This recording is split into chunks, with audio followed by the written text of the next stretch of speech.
노동 관련해서 네. 노동부 장관 후보자가 그런 얘기를 해서 노란봉투법하고 네, 주 네. 4.5일제 강행을 뭐 강행이란 표현은 이건 언론사 표현이고요. 이거 시행하겠다 이런 표현을 했거든요. 남영희 위원장님 본인도 노동 현장에 있었던 분이시니까 이 두 가지 사안 노란봉투법하고 주 4.5일제 어떻게 보세요? 그 노동자들이 계속해서 원했던 것은 네. 노동 현장에서 본인들이 불편 부당함을 당했을 때 법적인 그 제도가 뒷받침이 되어 있지 않으면 추후에 엄청난 손해배상들 청구서를 받게 되는 부분이 불합리하다라고 네네. 주장해 왔습니다. 맞아요. 이것이 노란봉투법이었고 네. 주 4.5일제는 저는 지금 계속해서 일할 수 있는 인구는 줄어가고 그리고 청년들의 양질의 일자리가 준다라고 얘기할 때 이 시간의 배분 그리고 첨단 사회로 가면서 AI 뭐 컴퓨터가 대신해주는 이런 일자리들이 생겨나면서 사람들이 할 수 있는 그 영역이 줄어들고 있잖아요. 이것을 해결하기 위해서는 노동 시간 자체를 줄여주는 거다. 이 부분에 우리가 다 같이 사회적인 공감대를 형성해야 된다라고 하는 것이 네. 앞으로 우리 대한민국이 나가야 될 방향인 것 같아요. 그것을 고용노동부 장관이 해결해 보겠다라는 강한 의지를 보여준 거고요. 네. 이 노동권이라는 것은 모두에게 해당됩니다. 그렇죠. 모두에게 저는 뭐 해당되죠. 이 우리가 말하는 기득권층, 엘리트층, 뭐 예. 재벌 이런 사람들도 사실 이 노동권이 본인들이 확고하게 제정이 되어 있는 상황에서 노동을 하는 것과 그렇지 않은 것이 다르거든요. 그렇죠. 이것이 제도적 뒷받침이 될 때 저는 상생도 있을 수 있고 네. 우리 사회가 좀 더 한 발짝 더 이렇게 발돋움하는 계기가 되는 그런 것이 되기 때문에 좋은 발언을 해주신 거고요. 네. 본인이 어떤 일을 할 것이다라는 걸 명확하게 보여준 게 아닌가 싶어서 기대가 되죠. 네. 신인기 변호사는 4.5일장은 전혀 관계없는 인생을 살고 있거든요. 저는 그냥 뭐 7일째, 7일째. 일요일 지나면 또 월요일이고. 금 네. 계속 금이죠. 사실 저도 그래요. 정치하는 사람들 휴일이 없어요. 주말에 더 신혼여행도 바쁘고. 못 갔지만 그러니까 네. 본인하고 관계없지만 4.5일장 늘 집에서 저녁 먹을 때 제 와이프 얼굴을 못 봅니다. 제가 미안해서. 진짜 웃을 일이 아니라 제가 어떻게 예. 생각하세요? 아니 근데 이제 저는 노란봉투법에 대한 논의 배경 그리고 4.5일제에 대해서 저는 그 취지는 다 이해를 해요. 네. 근데 저는 좀 해결 방법을 좀 저는 달리하는 입장인데 네. 예를 들면 우리 헌법에서 가장 중요하면서도 소외되어 있는 게 노동상권이거든요. 네. 근데 노동상권 얘기하면 정말 우리가 1시간 여기서 얘기해야 되는데 그냥 그렇죠. 핵심만 얘기하면 네. 단결권, 단결권, 단체 행동권, 네. 단체 교섭권 이게 지금 잘 돌아갑니까? 아니요. 아니, 그러니까 노동자들 중에서도 일부 노동자들만 누리는 권리지 네. 대부분의 노동자들이 누리지 못해요. 맞아요. 그러니까 저는 순서가 좀 우리가 더 완벽하게 평면을 달리해서 보자면 노동 3권을 모두가 다 누릴 수 있도록 만들어주는 게 더 우선 아닌가? 그렇지. 전 그 부분에 대해서 더 관심이 많은 사람입니다. 그래서 네. 저는 노사 해결은 노사 자율이 저는 제일 좋다고 봐요. 근데 노사 자율이 안 되니까 네. 지금 노란봉투법 나오고 주 52시간 뭐 얘기 나오다가 지금 이제 4.5일제 이제 뭐 이런 노동 시간에 관한 얘기가 계속 나오는 거거든요. 네네. 그럼 저는 제일 핵심은 네. 노동 3권을 아주 혁신적으로 보장해 보자. 그러면은 사실 노란봉투법 얘기까지 안 갈 수도 있어요.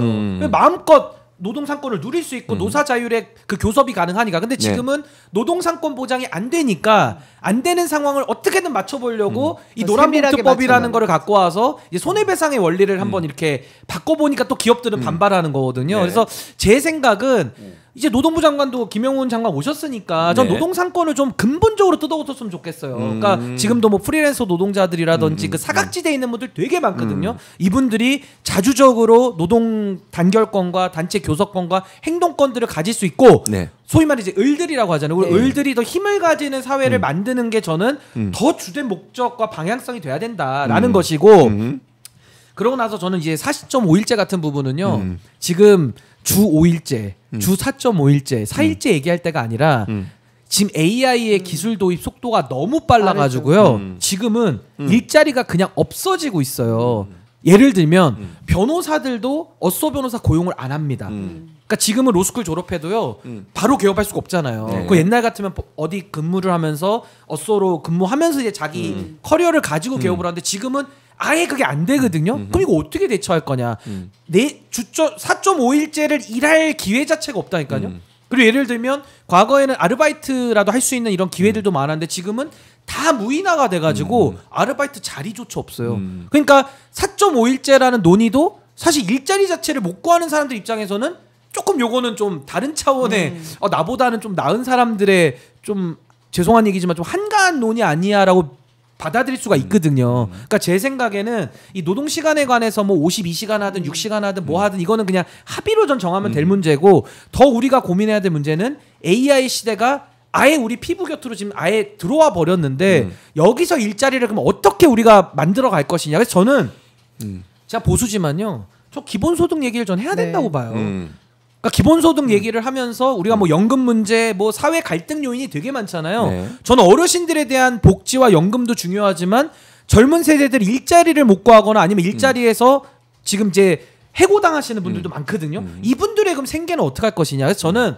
좀 낮은 단계지만 기본소득에 대한 논의를 저는 빨리 시작을 해야 된다. 그렇게 해서 이 일자리가 4.5일제, 5일제로 싸우는 정도에 머무르는 게 아니라 근본적인 문제를 좀 더 해결하면서 이런 노란봉투법이나 4.5일제 부분도 같이 논의했으면 좋겠다. 근데 제가 볼 때는 좀 답답한 부분이 본질적인 얘기는 빠져 있고 그냥 요 좀 부분에 해당하는 문제들로만 우리가 좀 정치 논의가 좀 반복되는 것 같아서 좀 안타깝습니다. 신 변호사님 문제의식을 저도 충분히 공감을 하고 있고요. 지금 그 변화하는 단계에서 이 장치가 필요했던 게 아닌가 싶어요. 원래 노무현 대통령이 늘 하셨던 말씀이 우리 사회의 상식과 원칙이 통하는 사회가 되기를 원한다고 얘기했지 않습니까?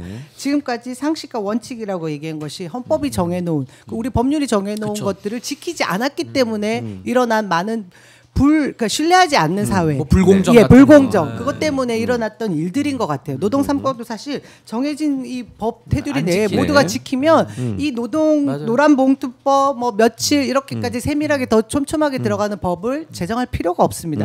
하지만 이것을 지키지 않았기 때문인데 그것을 누가 지키지 않았느냐? 우리가 돌이켜 보면 기득권들이에요. 그 법의 힘을 가진 그 기득권들이 지키지 않았고 그것에 동조하게 된 것은 검찰, 사법, 그들의 거대한 언론. 까지 포함해서 이들이 계속 누려온 그 권력이에요. 그것을 우리가 타파하고 개혁해서 상식하고 공정 원칙이 통하게 되면 말씀하신 대로 기본 사회로 나아가는 토대가 될 수 있습니다. 그것을 일소에 해결하기는 힘들고 그 중간 단계로 이런 고민들이 나온 것인데 이재명 정부 5년 너무 짧을 것 같긴 해요. 하지만 그 단계를 밟아가기 위해서 기본 사회 이야기를 하셨고 아니, 바로 해야 된다고 저는 100조 봅니다. AI 기본 사회를 말씀하셨던 것도 저는 그 단계 내용 안에 포함될 거라고 봅니다. 그래서 굉장히 좋은 문제 지적이고 함께 그 부분을 만들어 가야 될 그런 아니, 제가 책임이 있는 것 같아요. 마음이 아픈 게 뭐였냐면 최근에도 이제 제가 뭐 가끔씩 택시를 타고 많이 이동을 하는데 택시도 보니까 어느 노총에 소속되어 있느냐에 따라서 어떤 택시 기사님들은 주 5일제를 하고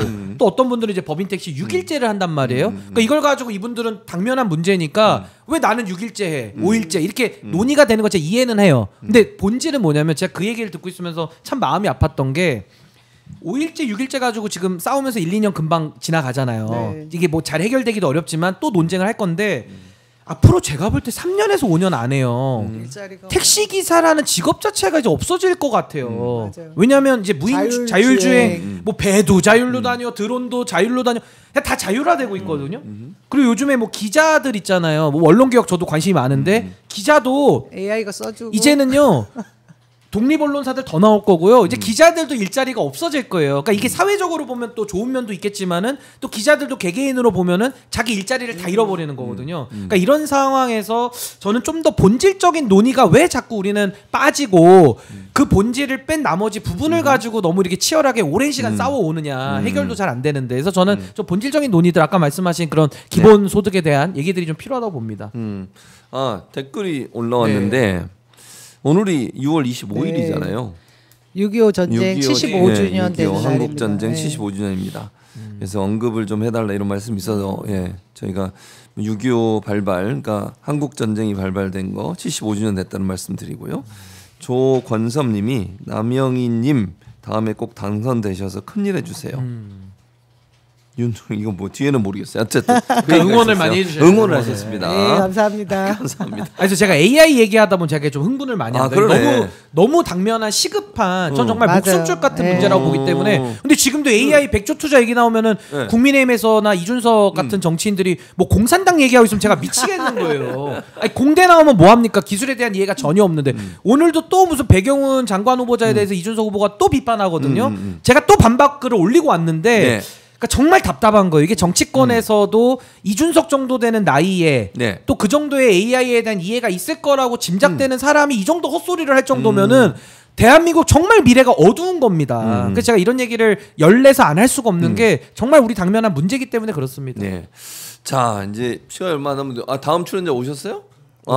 벌써 시간이 다 3분밖에 안 남았어요 지금 시간이. 즐겁게 이야기하려고 했는데 해야 되는데 더 해야 되는데 4.5일자다 끊어졌네. 신인규는 4.5일째를 아무 관계가 없습니다. 저 기본소득 지금 저 7일째거든요. 제가 볼 때 8일째예요. 왜냐면 잠은 안 자거든. 밤에도 일어나니까. 8일째. 다 해당되긴 해요. 4.5일째 하지 말까? 네. 그래서 저는 기본소득 요거 얘기를 좀 해봐야 기본소득 해야 됩니다. 얘기를 좀 해봐야 돼요. 기본사회로 가야 됩니다. 진짜 알겠습니다. 얘기해봐야 돼요. 특감 얘기 우리 마지막으로. 헌법이 정한 행복 추구권.